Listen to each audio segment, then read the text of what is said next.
우리가 살고 있는 이 은하에는 우리가 인지하지 못한 존재와 문명, 수많은 종족과 생명체들이 살고 있다고 합니다. 새 인간격인 조인, 사자에서 진화한 사자인 우리 인간 중인 휴머노이드, 파충류가 진화한 파충류인, 그레이, 노르딕, 제타인 등 수많은 종족이 우리 은하에 퍼져 살고 있으며 그중 호전적인 파충류인과 인간 종족 간의 오랜 우주전쟁으로부터 우리가 알지 못하는 지구의 역사는 시작된다고 합니다. 은하 종족들은 우리의 유엔격인 은하연합을 결성하여 은하계의 평화 유지를 목적으로 하는 조직을 만들게 됩니다. 은하계의 중심부에 위치한 매금성이라 불리우는 라이라 성단에서 최초 인간 휴머노이드가 탄생하게 됩니다. 이들 또한 조인의 도움으로 탄생 과정을 겪게 됩니다. 조인은 은하에서 제일 먼저 생긴 종족으로 알려져 있습니다. 라이라인들은 금발의 백인으로 성향이 호전적이며 문명의 멸망을 거듭하여 황소 자리에 있는 플레이아데스 성단으로 2주 후에 영적인 존재로 거듭나게 됩니다. 이들은 내부 폭발로 쪼개진 시리우스 B행성 잔해물로 전투 행성을 만들게 됩니다. 태양계 안에 티아마트라는 행성의 인간 종족 기지가 건설되었으나 파충류인들에 의해 파괴되고 기지에 있던 인간들은 죽임을 당하게 되는 사건이 발생하게 됩니다. 이에 은하연합은 태양계 외곽에 스타게이트를 열어 니비루 행성을 투입하기로 합니다.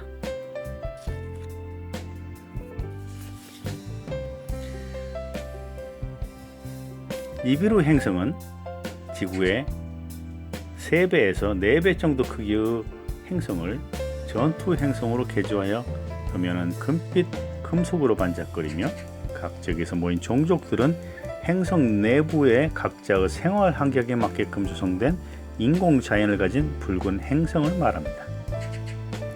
파충류인들의 식민지인 티아마트를 구하기 위해 니비루 행성은 토성 근처에서 레이저 빔을 쏘아 티아마트를 두 조각으로 조각내게 됩니다. 상반부는 사자인에 의해 지구로 재건되었고 하반부는 산산이 조각이 나서 소행성대를 이루게 됩니다. 파동포 충격이 워낙 커서 토성위성이던 명왕성을 지금의 궤도로 튕겨져 나오게 되었습니다.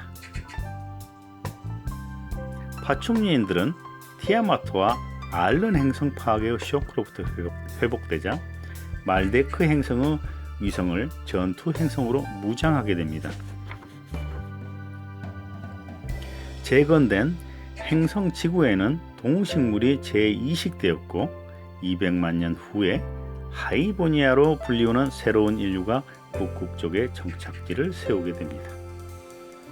정착지에 거주하는 인류들은 은하계 전 지역에서 이주하였으며 이 문명은 100만 년 동안이나 번성하게 됩니다.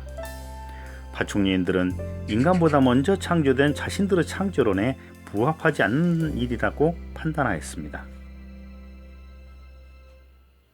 금성, 화성의 거점 도시들과 인간의 정착지인 하이보니아를 무차별 공격하여 번성했던 하이보니아 인류 문명은 초토화되게 됩니다.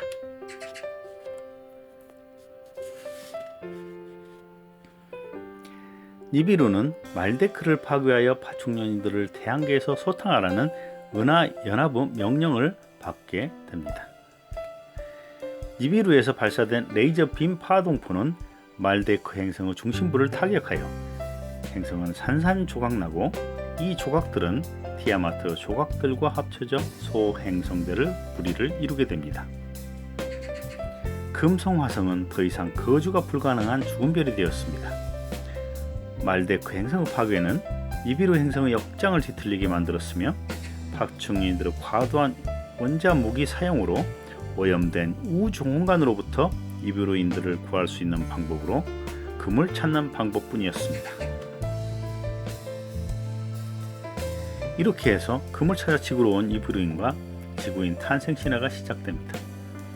티아마트 파괴된 니비루로 망명했던 드래곤 여왕 드라민과 니비루 사령관 아느 사이에서 태어난 아들 엔키가 책임자로 지구에 내려오게 됩니다. 일은 순조롭게 진행되는 듯 했으나 광산 노동에 지친 아논나키들의 폭동으로 인하여 노동력을 다른 누군가가 충원할 필요가 생기게 됩니다. 사자인 조인들은 묵인하에 인간들을 만들게 됩니다.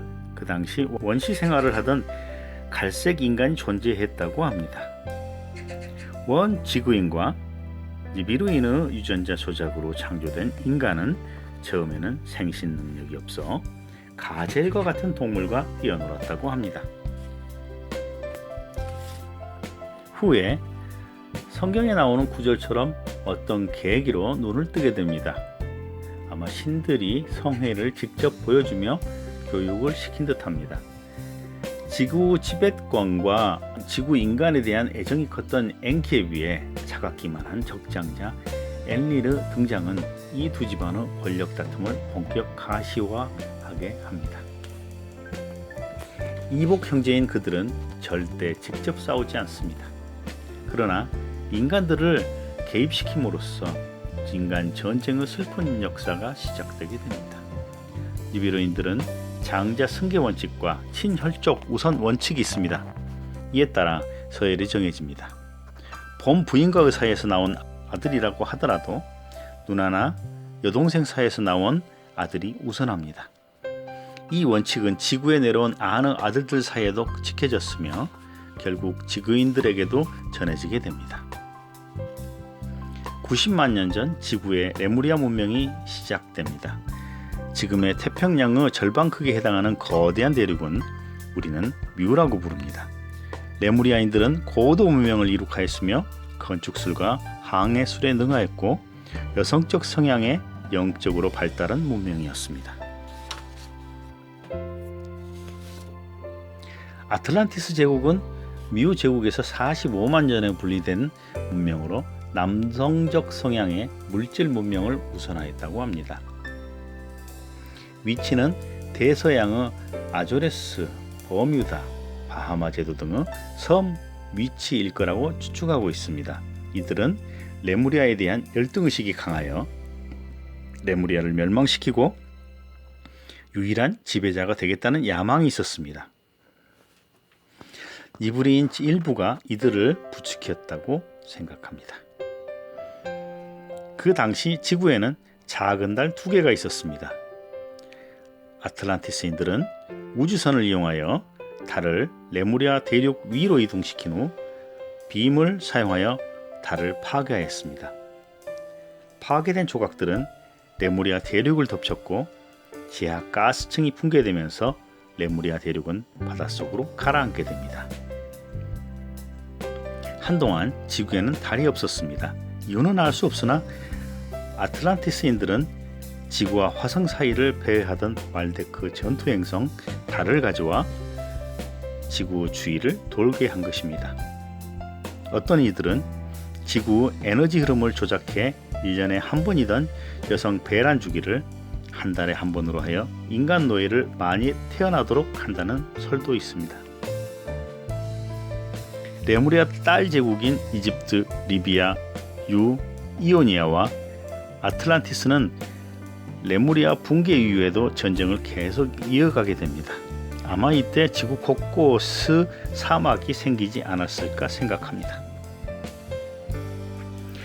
지구 대기권에는 이중의 얼음막이 있었습니다. 얼음막 때문에 기후가 안정적이었으며 자외선을 차단하여 인간을 비롯한 생명체들의 수명이 매우 길어졌습니다. 아틀란티스와 레무리아 측은 상대방 측 얼음막을 붕괴시켜 결국에는 지구 전체 얼음막이 붕괴되는 비극을 맞게 됩니다. 이로 인한 대홍수로 아틀란티스는 멸망하게 됩니다. 지구의 모든 생명체들도 죽게 됩니다. 신기하게도 이후 크로마뇽의 개체수가 급속히 늘어나는 현상이 나타나게 됩니다. 수천 년 후 지구에는 또 한 번 홍수가 납니다. 마지막 하나 남은 얼음막이 깨진 듯합니다. 그런데 누가? 아마 엔릴이 아닐까 합니다. 인류 때문에 엔키와 잦은 마찰로 다 없애기로 결정한 후에 신들에게 함구령을 내립니다. 그러나 엔키가 인간과 그 사이에 낳은 아들 지우스드라에게 정보를 주어 적은 수 인류를 구하게 됩니다. 그 후 인간의 수명은 단축되고 신장도 줄어들게 됩니다. 니비르인들은 수몰된 지역을 복구하고 예루살렘을 우주기지로 건설하게 됩니다. 우주로 나가려면 제일 중요한 지역이죠. 엘리에게를 못마땅해 하던 엔키의 아들 마르둑은 지구 지배권을 차지하려는 욕망으로 사사건건 엘릴게와 부딪히게 됩니다. 아들 라부를 앞장세워서 결국 반란을 일으켜 할아버지 아느 사령관직을 탈취하는 사건을 일으킵니다. 플레이아데스에 영향력을 줄 수 있는 우주 시설 장악을 막기 위해 엔릴게는 우루 왕족 아브라함을 시켜 핵을 운반케 합니다. 우주 시설과 주변 도시들을 파괴하였는데 소돔과 고모라가 폭발 반경 안에 있던 관계로 사해 밑바닥으로 사라지게 됩니다. 방사능 육출로 수메르는 결국 멸망하게 되고 신들은 지구를 떠나 고향벌로 떠나게 됩니다. 일부 신들은 지구에 남았다고 합니다. 니비루 행성은 지금도 태양 주위를 3600년 주기로 수직 공전하고 있습니다. 니비루 관련 영상을 마치도록 하겠습니다. 시청해 주셔서 감사합니다.